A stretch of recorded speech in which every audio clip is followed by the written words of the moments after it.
जो आरबीसी होती है ना हमारी लाल रक्त कणिकाएं होती है ना, उसके ऊपर छोटे छोटे निशान लगे होते हैं जिनको एंटीबॉडी बोलते हैं। ये निशान हर एक व्यक्ति का अलग अलग होता है। तो इसीलिए खून को 4 तरीके से बांटा गया है, 4 ग्रुप में बांटा गया है। पहला ग्रुप है A blood group, B blood group, तीसरा है ए बी ब्लड ग्रुप और चौथा है ओ। तो ए जो होता है ना ब्लड ग्रुप, उसमें एंटीजन दो चीज पाए जाते हैं ब्लड में। क्या? एंटीजन और एंटीबॉडी। तो एंटीजन ए पाया जाता है और एंटीबॉडी बी पाया जाता है। इसमें देखो बी एंटीजन पाया जाएगा और एंटीबॉडी ए पाई जाएगी। किसमें? बी वाले में। उल्टा हो गया दोनों का। और देखो ए बी में क्या होता है, दोनों एंटीजन पाए जाते हैं। जैसे ए में ए, बी में बी, तो ए बी में ए बी एंटीजन हो गया, लेकिन कोई भी एंटीबॉडी नहीं पाई जाती है। और ओ में क्या होता है, कोई एंटीजन नहीं होता है, केवल एंटीबॉडी होती है और दोनों होती है।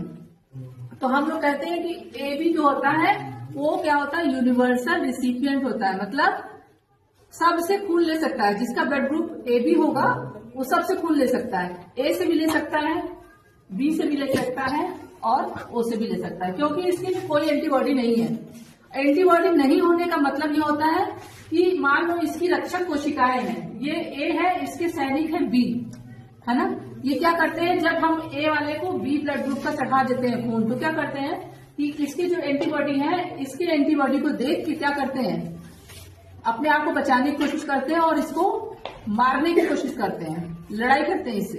तो इसके कारण ये दोनों ब्लड क्या हो जाता है, मतलब ये ब्लड थक्का बन जाता है। तो हमको ए एंटीजन, तो दोनों को अलग अलग ही रखते हैं। ए वाले को हम ए ही चढ़ाएंगे, बी वाले को बी चढ़ाएंगे, क्योंकि अगर ए को बी चढ़ा दिया, बी को ए चढ़ा दिया, तो दोनों के एंटीजन आपस में युद्ध करने लगेंगे और उसके कारण हमारा ब्लड जम जाएगा।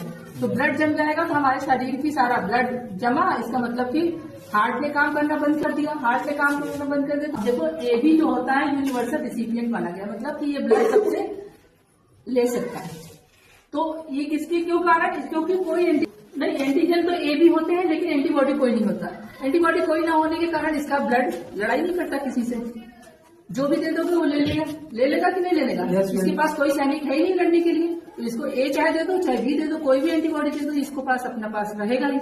और ओ जो होता है यूनिवर्सल डोनर होता है। डोनर मतलब ये देता है, सार्वत्रिक दाता है। ये सबको खून दे देता है, क्योंकि इसके पास कोई एंटीजन नहीं होता। और एंटीबॉडी दोनों होते हैं। ए को भी दे सकता है क्योंकि उसके पास बी एंटीजन तो बी एंटीबॉडी तो है ही है, और ए को भी दे सकता है, बी को भी दे सकता है और ए बी को भी दे सकता है। ठीक है, तो ये यूनिवर्सल डोनर कहलाता है और यूनिवर्सल रिसीवर